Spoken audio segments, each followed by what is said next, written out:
Why do you think you want your story told?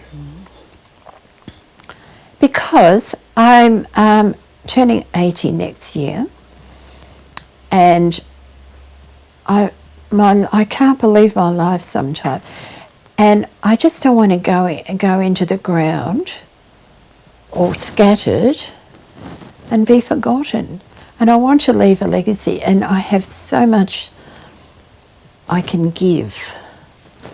Give in terms of what you've learned about life and people. What I've learned, yes, and to give. And to give, you know. Through your story and what you've learned. Yes, and just, you know, cause and effect. You know, whatever decision you make takes you somewhere, and it can either take you, in a positive place, or a negative place. But it can all, and usually, you know, there's, from my example, I never ever made plans. I was always running away. Away from what? From the life that I was in, usually a relationship. I lived a very narrow life. I was anti-social, so the whole of, you know, like society at that time. I was an outsider.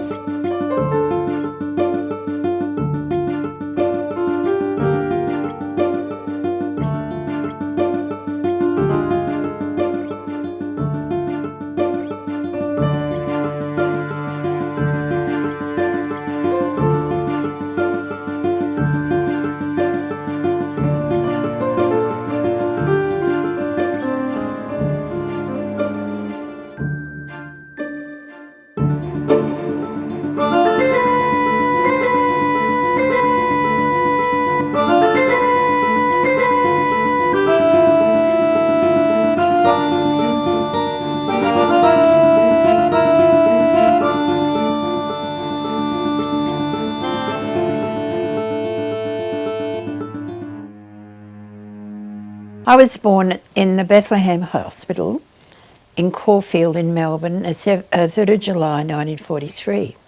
So you're a war baby? Yes, I was a war baby. My father couldn't go to war because they said he had a spot on his lung. When he got married to my mother and they bought a house in McKinnon, he then had me. I was their first child. I imagine that he wanted the best for me, and he gave me, you know, he wanted the best for me, and I guess because of everything that he didn't have. And did he want a girl or a boy? He wanted a son, yes. He was disappointed twice. My mother told me that. Why twice? Well, my sister was born 4 years younger, and she was a girl. But so they sent me to ballet, tennis, elocution, all this stuff. But by this stage he was quite well-to-do? No, not really. Middle class, but very hard-working. He wanted to be a pilot, Dad, but he was very intelligent, my father. He wanted to be a pilot, but because the family was so poor, he couldn't. But somehow he got a apprenticeship for a dental technician. And he did well there. And at one time, they bought a milk bar. He gave up being a dental technician and bought a business near home, a milk bar. And that didn't last that long because somebody else was a little, in Thomas Street in Melbourne, a little group of shops, and this guy... Was he an IT, an Italian or a Greek or what? He was Jewish. Right. He was Jewish. Yeah. Then they bought another milk bar in Albert Park, in Victoria Avenue. He wasn't going to give up easily. No, but he expected a lot more of me than what I was able to give. Why is that, you think? Well, because of his background and his childhood, his life.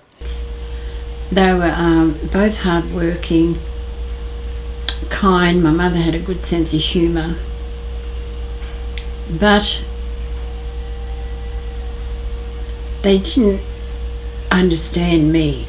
There are 3 events in my childhood that I believe that established my life in crime. The first one was, well, to begin, I was a shy child, very shy, and felt quite unconnected, probably because of the lack of physical affection from my parents, apart from that. Anyway, when I was a little girl in primary school, a little boy was brought into the classroom, younger than me. I think I might have been 6 years of age. And he had to point out, it was a large school, it was Ormond State School in Melbourne, and this little boy had been bullied. And he was being brought around by the principal to every classroom and one of the teachers to pick out the person who was bullying him. Now, out of the whole school, this child picked me. And it wasn't even me. I can't remember what happened after that. But that was one thing. And I know that I was taken to the headmaster's office. My parents would have been notified, but my parents never believed in me. And I was bullied. I was bullied myself. I used to come home from school and there was this big fat boy used to stick safety pins in me. And that was another thing I told my parents, and nothing happened. They didn't believe me.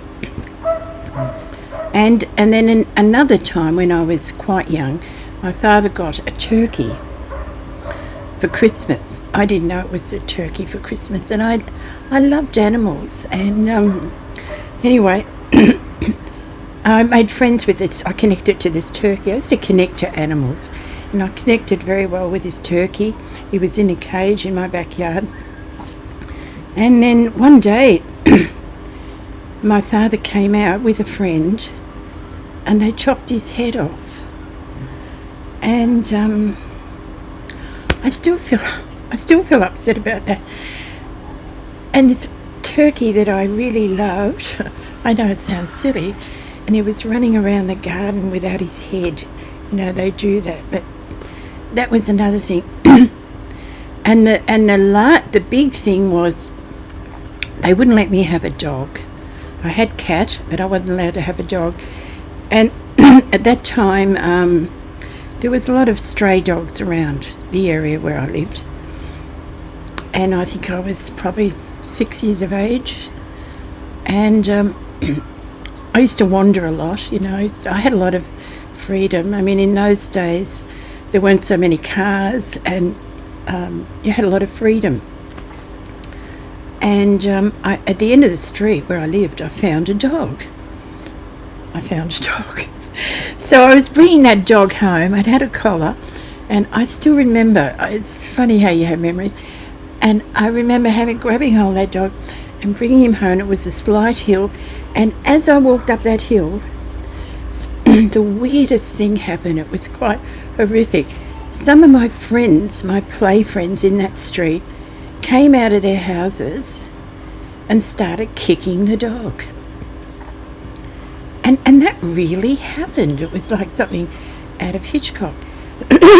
So I was crying, and I kept walking up the street, and I went into a vacant lot where a house was being built, crying. And as I walked around the back, there was this really tall man, because mind you, I was only 5 or 6, pulling his pants up, and I still remember looking up and seeing his big dangle, you know, hanging down. And what he did, it was only 4 doors away, but he put his pants up, picked me up and put me in the back of his ute with the dog and drove me home. 4 doors up, you know. And I don't know what happened to the dog. I think they called the dogs home and it got taken away. But he took care of you. He wasn't a... Oh, wasn't no, pervert. no, he took care of me, no, but I still remember that I thought it looked really big, you know, because I was so little.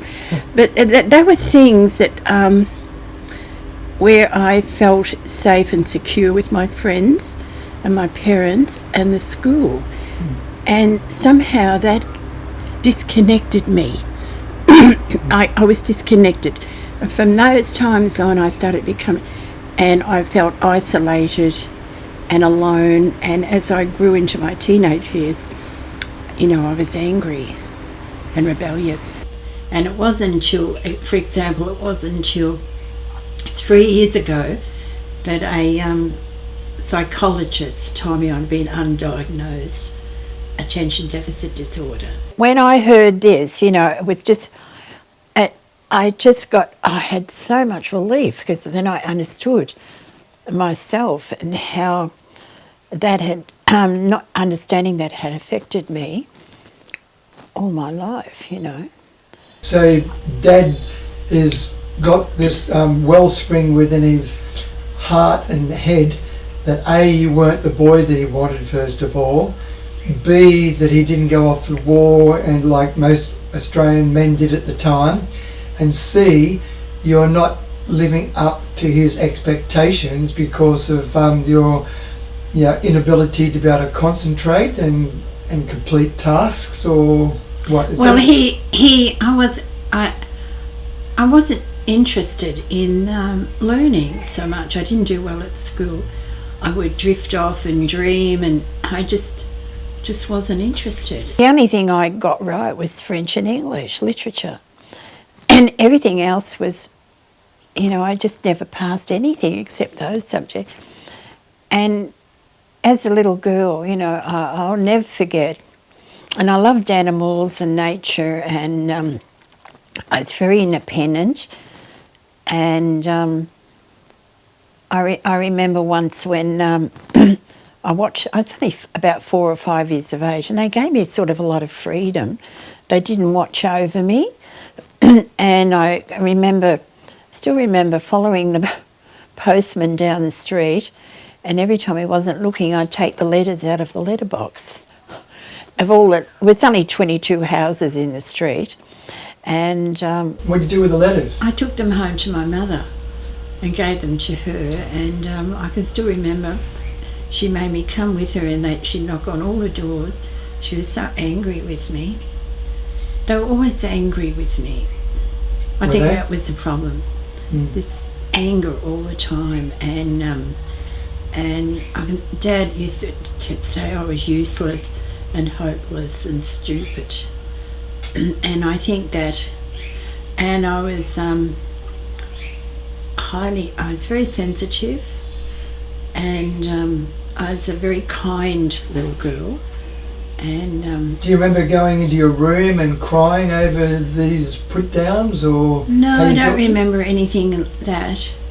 But I can still feel, and it's taken me years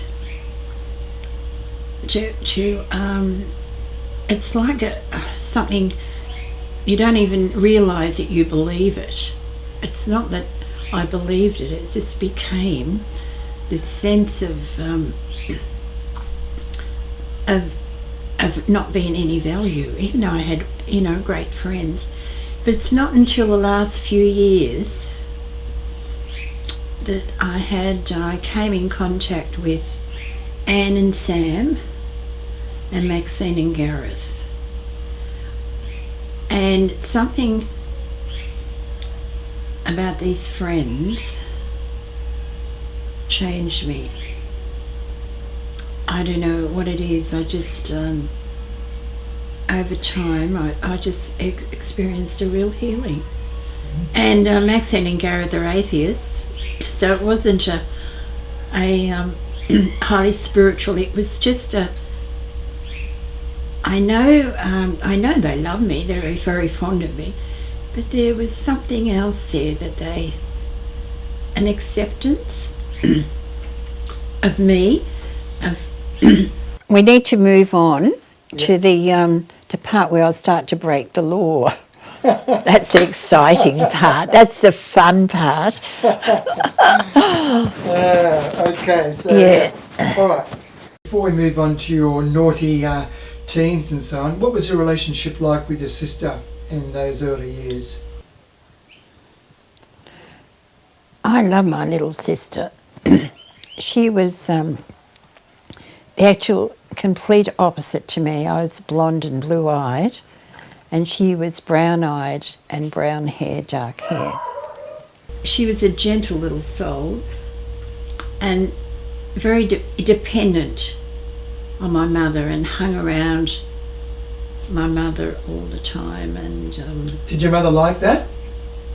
I can't really remember that, but definitely they were bonded, where my mum and I used to clash a lot.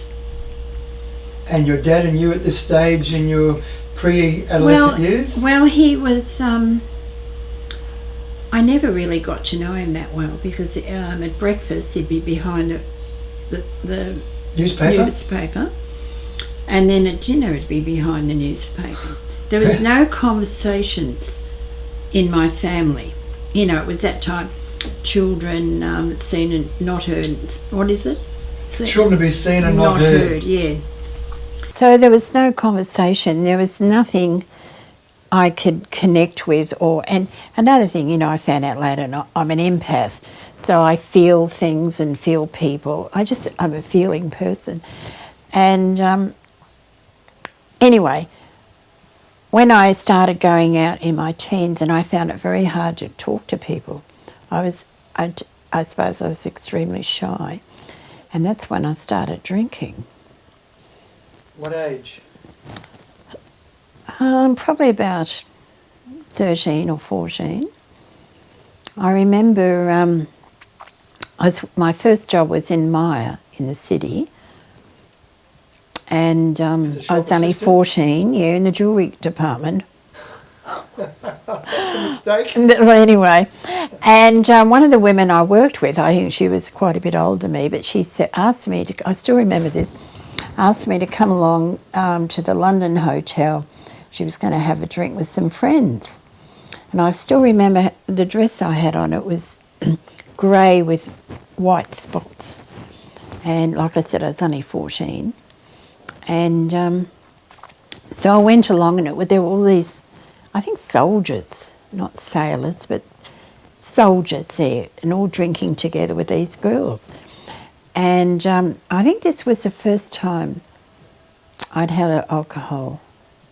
I can't remember, David. But they gave me, I asked for lemon squash. They gave me, obviously, gin. And then they said they'll give me tomato juice, and that was a vodka. Anyhow. One drink after another? One drink after another. But it's interesting, you know, that I still remember when they had to help me down the stairs, this soldier helped me down the stairs. I was a skinny little thing, you know, and put me in a taxi. And I'm not sure where he was going to take me, but we were driving out towards the shrine along St Kilda Road there, and I threw up in the taxi. So what they did, the taxi driver and the soldier, they carried me out and left me on the grass. Wow. Just left me there. Wow. Isn't it funny how I remember that? And I was so drunk.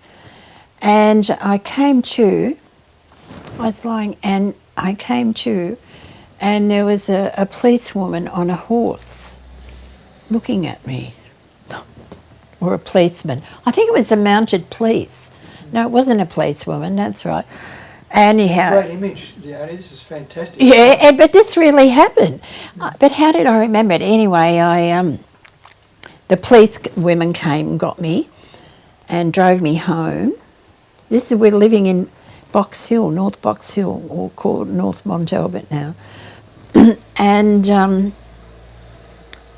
age 14. Age 14. With a non-communicative father and a mother that you was not her pride and joy that she hoped to be. That's right. She was always about appearances with my mum.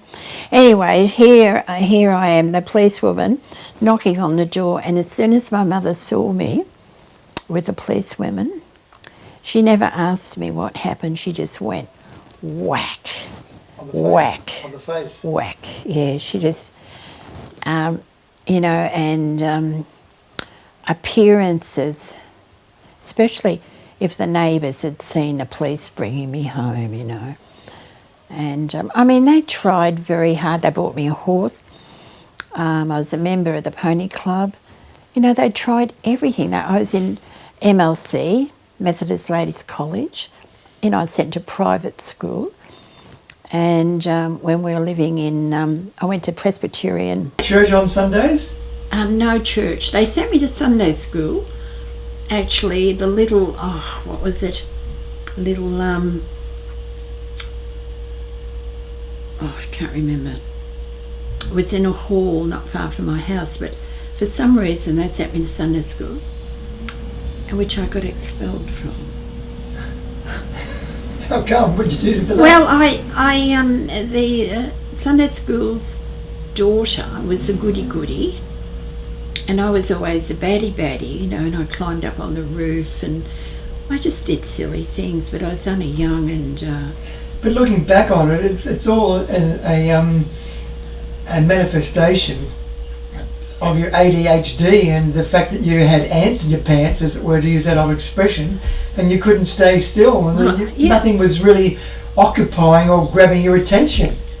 They used to pray for me. I mean, I was only a kid. I must have been really naughty. And they couldn't believe it. They thought I was spoiled. Oh, really? And, spoiled? And very spoiled. And I had a beautiful room in the house, which wasn't true. I had to sleep out, the windows up high. My sister had the lovely room. And, I mean, my sister was she was good. Yeah. And she was so always telling on me, you know. Oh, really? Always dobbing me in, yeah. Mummy, you know, and that sort of thing. But that's a sad story, it's my sister. Mm. Do you want to go into that or not? No, not now. Not now, yeah. I did have physical fights with my dad. Really? He had a short fuse. Yeah. And was he a drinker? No. They were. He wasn't a womanizer or a drink. He was a really hard-working man. He was, you know, he just. Was he still a Christian in his beliefs? No, they weren't. He didn't believe. No, they didn't believe. On his deathbed, not long before he died, I said, "Come on, Dad. What about giving your life over?" I'm not calling up at the last minute. He said. You know, he was just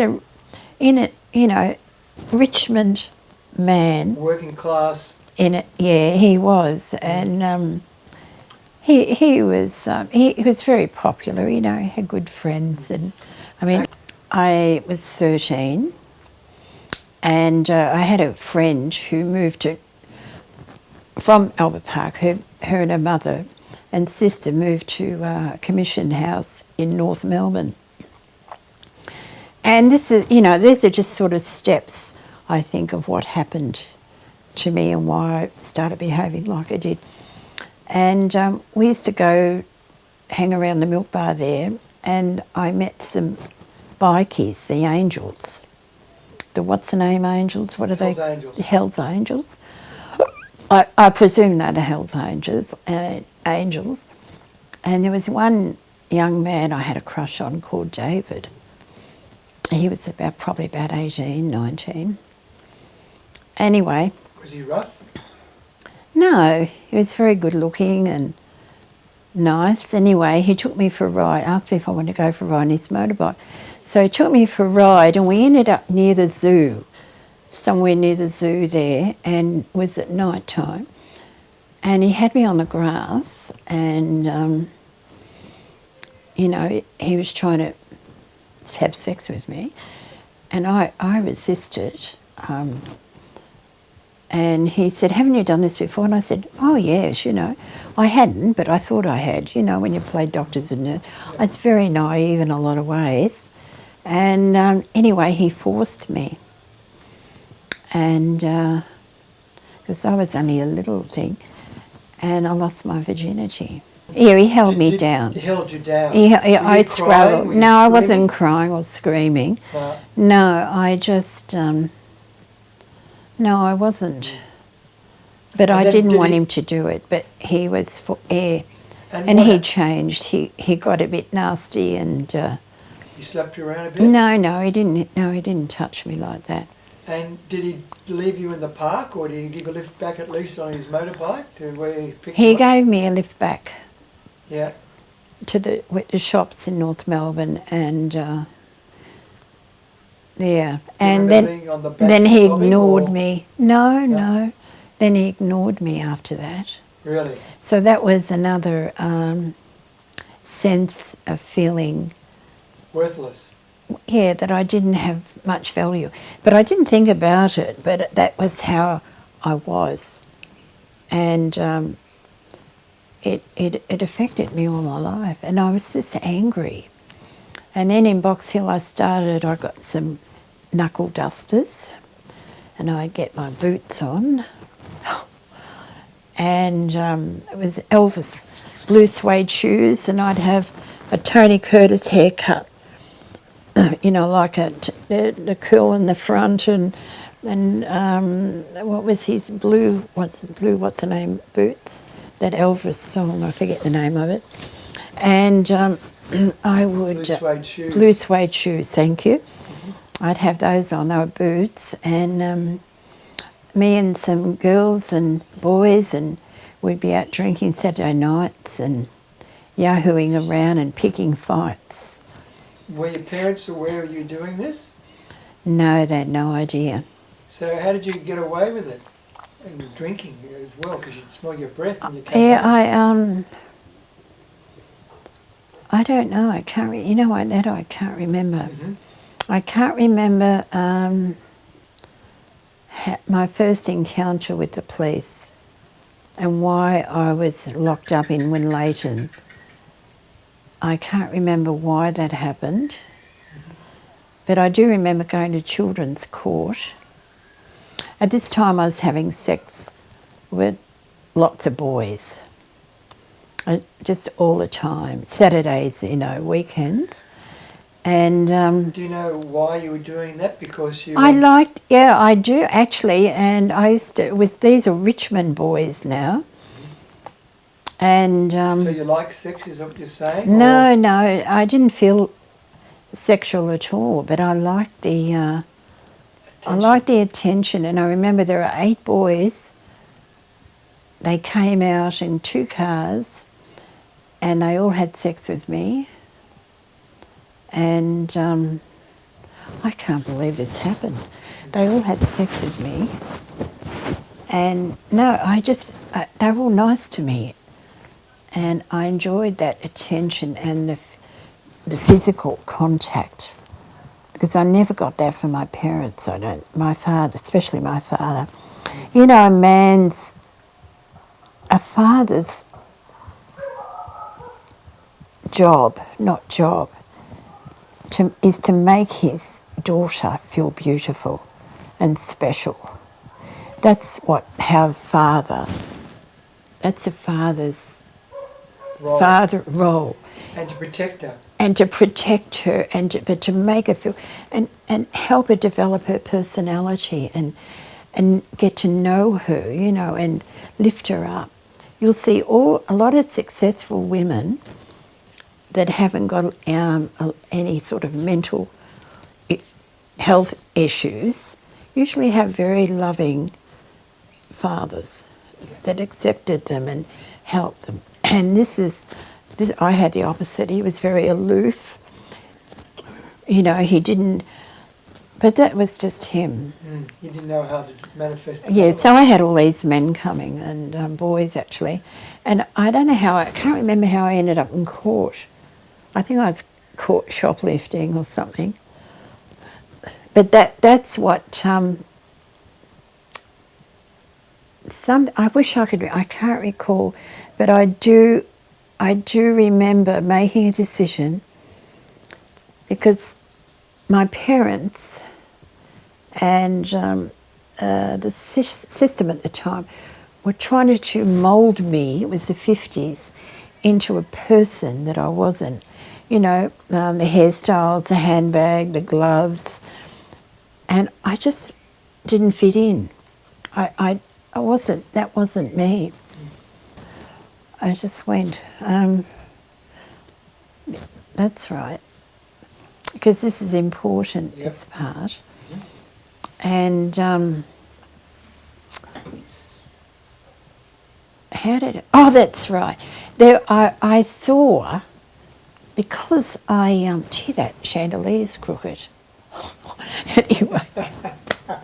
Anyway, no, I had some kind of, I mean, I was gifted without even realising it. I had a perception of life and things that were going on, and I could see the corruption and the injustice, and they were trying to make me be a part of that. I wasn't aware like I am now, you know, like we are now, but there was something in me that was resisting it. When you say corruption and injustice, you mean of the system? Or the system, of the government, people, you know, trying to present me, yes, everything was surround me. Mm-hmm. And then I made a decision. I became rebellious, especially after the rape and getting dumped and all that sort of thing. I thought, and I was really angry, so I decided to steal things. I still remember making a decision. I would not go into a shop. It's not that I wanted to be a thief or wanted it, but for some, it was a weird act of rebellion that I would take something from that shop. I don't know where this 13-year-old mind, I don't know why, but, and even if I went into a hardware store and steal a nail, I had to do it anyway. I got caught and I went to court, children's court. And I remember them talking about like how I confessed about having sex with lots of boys, but I refused to name them. Because if I named them, they would have got charged with carnal knowledge. They would have gone to jail. So I'm really proud of myself that there is that, a part of myself that even at that age, I wouldn't be a jobber or an informer, you know. I would never do that. And I could still see my mother crying and breaking up her, her handkerchief.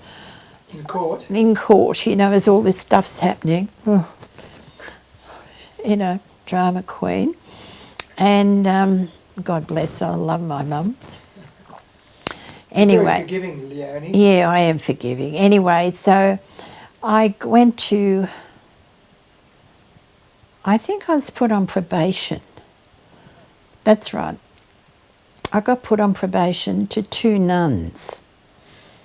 Sister Philippa and Sister Helena, Anglican nuns. There's such a thing, but they were Anglican. Did they have the habits and so on, or not? I can't remember. I think they did. I can't remember. They were definitely Anglican, not Catholic. Well, because I was an Anglican, I was brought up Anglican. Do Anglicans have nuns? No. No, they don't. Must have been Catholic nuns. Yeah. Yeah, they did have habits. Yeah, Catholic. And anyway, I got another. I've always had jobs, all different jobs. Anyway, I got a job in a milk bar down the road. I got a job. Must have been 14, sorry. 14. And my probation officer said, Leonie, you can't work there. Because I used to go to a milk bar in Box Hill that had a jukebox, and hanging around jukeboxes weren't permissible for me. I wasn't allowed to. You know, milk bar with a jukebox. That's what it was like then. Playing Elvis Presley. Yeah, and rock and roll. And rock and roll wasn't very, they weren't comfortable with rock and roll. And I refused to leave. So what happened then? they took me to a place in South Yarra called the Elizabeth Fry Retreat. Swinburne Lodge. It was, I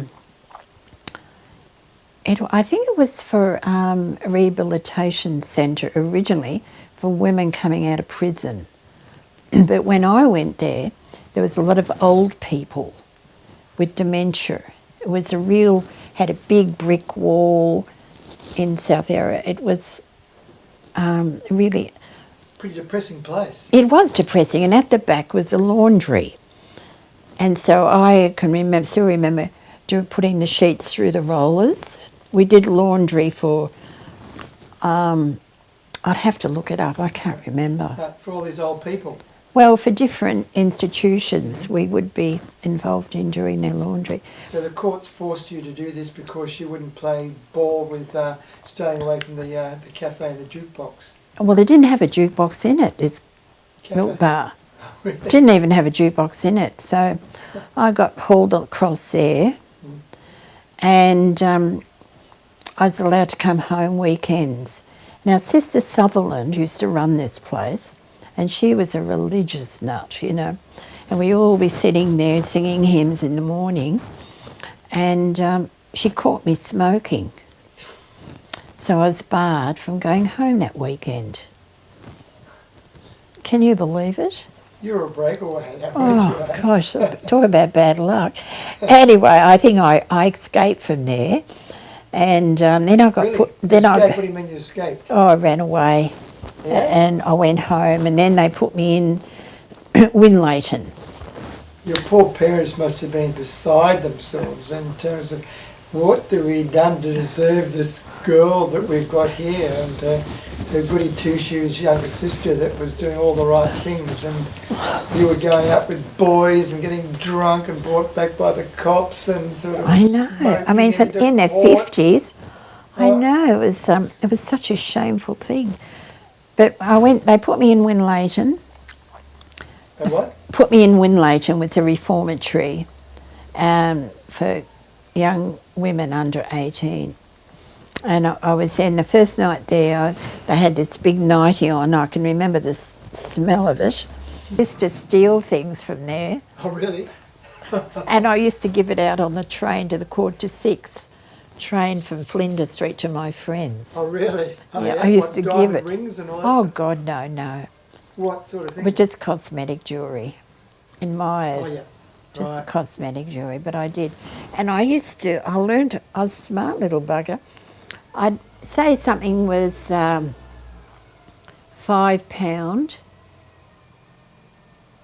£5.20, for example. I'd put 20 cents and keep the $5, £5. So, Yeah, I worked out how to do the till.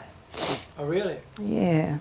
The Box Hill Police, one of the policemen got a young girl pregnant, for example, you know, and here they were lifting up the police as the Bastions of good... and everything, you know. I mean, and look what the nuns did, you know, putting me in a home just because I wouldn't leave the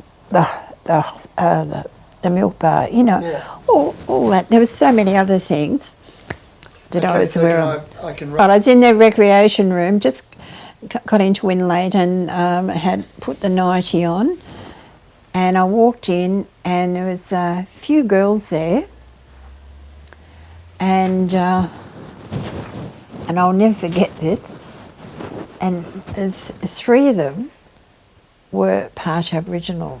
Merle O'Brien was pretty much full Aboriginal, and Lois, I can't remember the other one, I can't remember Lois's last name.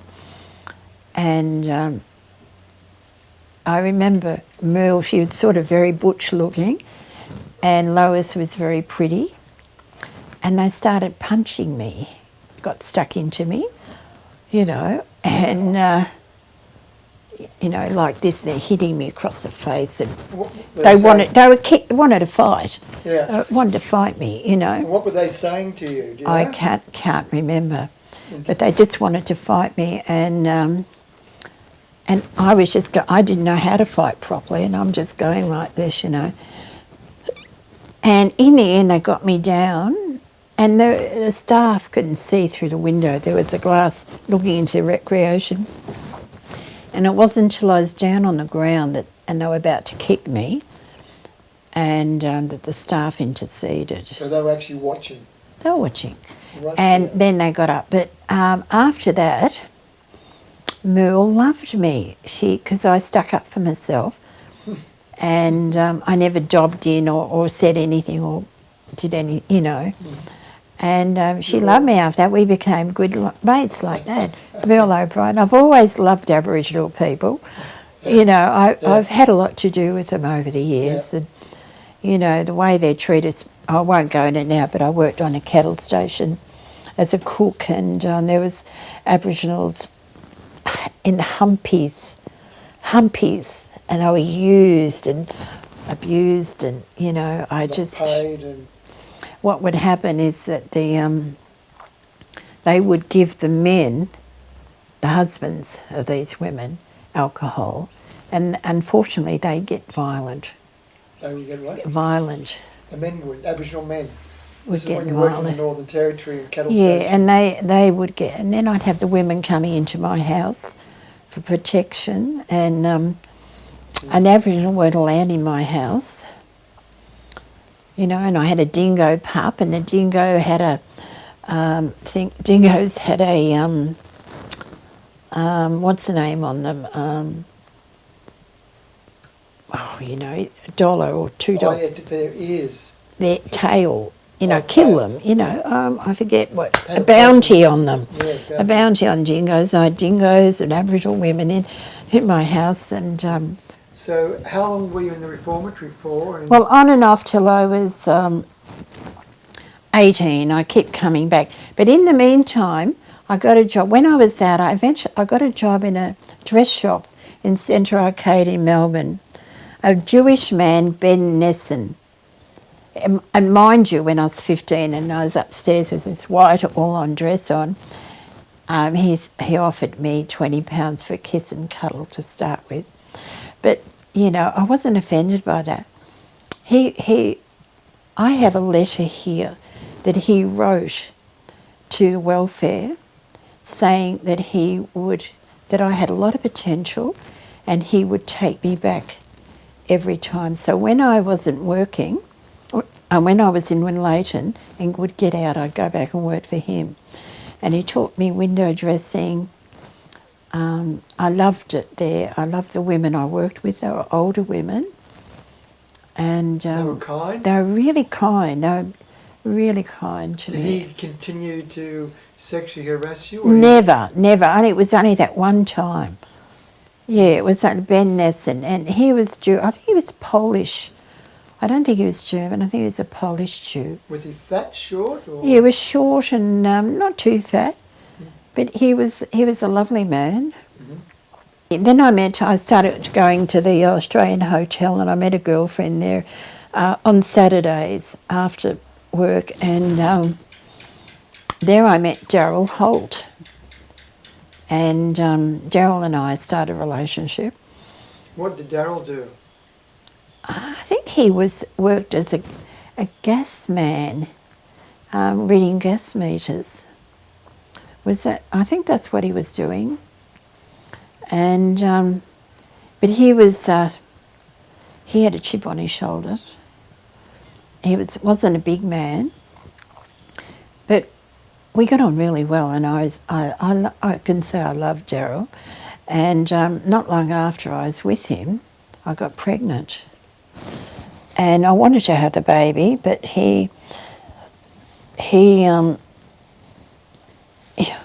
we sort of arranged to get married. My mother we were living in Brighton at this stage. My parents bought a house in Brighton, and they wanted me to get married. And I was happy to get married and have a baby, but that's all I ever wanted to do, really. And But he didn't. well, we went to the local church, and the minister said, "Look, you've only known each other 3 months. I won't marry until you know know each other a bit better, say another 3 months, then come back. In the meantime, Daryl was crying, didn't want to get married, didn't want to have a baby. He was crying. He was crying, and my mother was beside herself with embarrassment and shame that I was going to have a baby out of wedlock. I mean, we're in the 60s now, are they 60s? And we're in the 60s? Yep. And so I succumbed to both of them, and I was blindfolded. I went to this place in Caulfield.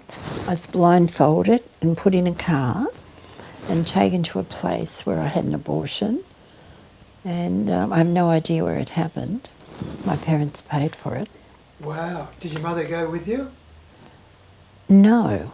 You sat there by yourself as a teenager, Blindfolded. Yeah, oh well, to it's this nothing. backyard abortion clinic. Yeah, nothing real. It's nothing. Anyway, so So what, you got a sort of you got a sore leg or what? no, I just got a cramp. So If you want to get up on camera and sort of stretch your leg. by all no, means it's do it. okay. I'm right. No, so that was that, and then we went to live together in Elwood, and I just kept getting pregnant With Daryl.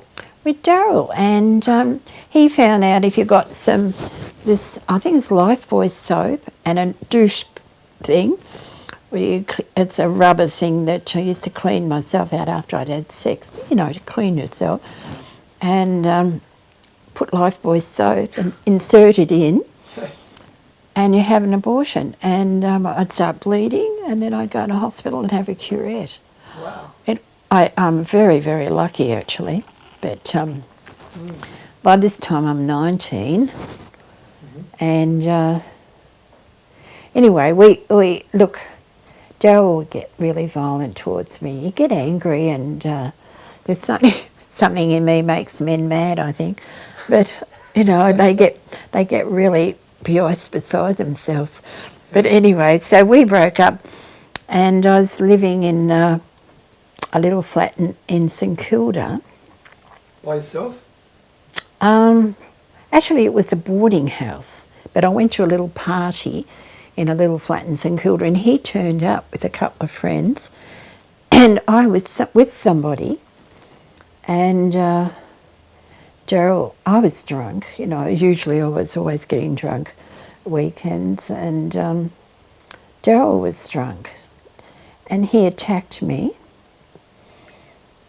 and something in me snapped. So What? something in me snapped. So I went to the kitchen, got a sharp knife, came out and stuck it in him. In the gut or where? No, it just missed him by centimetres from his heart, and he had to go to hospital. So I went into the. In the meantime, I went into the bathroom and I slipped my wrist. And anyway, I went in hospital too.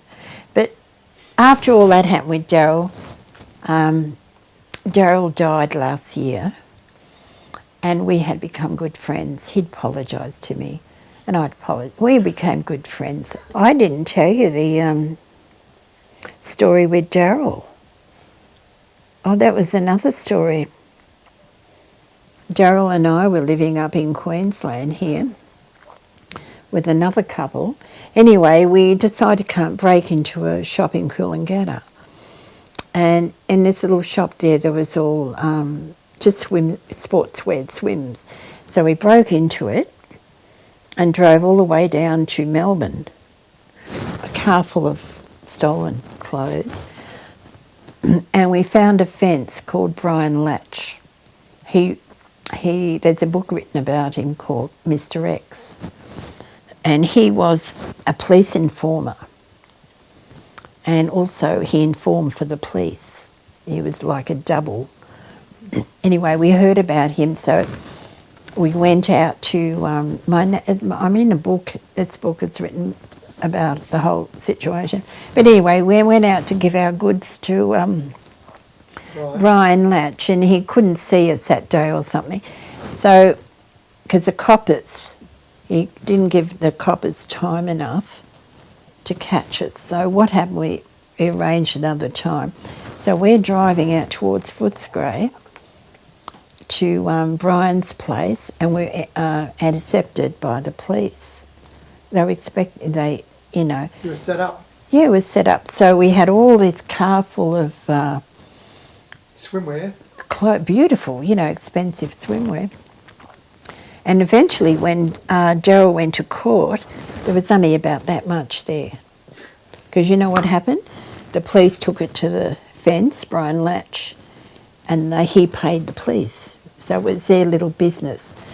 But these two coppers, I think Max Elliott, I don't think he's alive now. I won't mention the other one.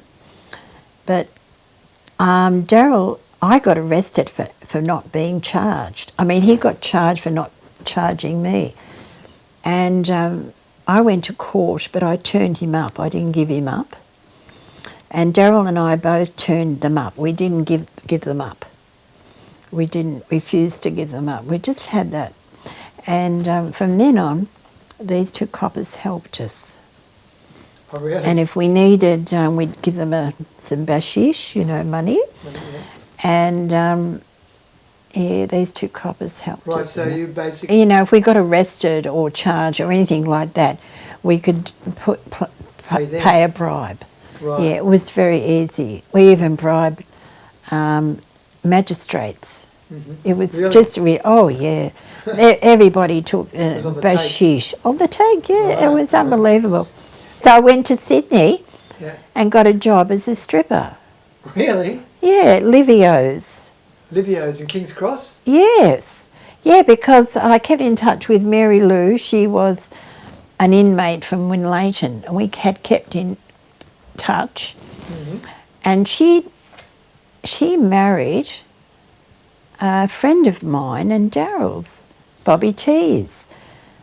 And So she's up the cross. she's stripping at Livio's. Yeah. So I got a job at Livio's too.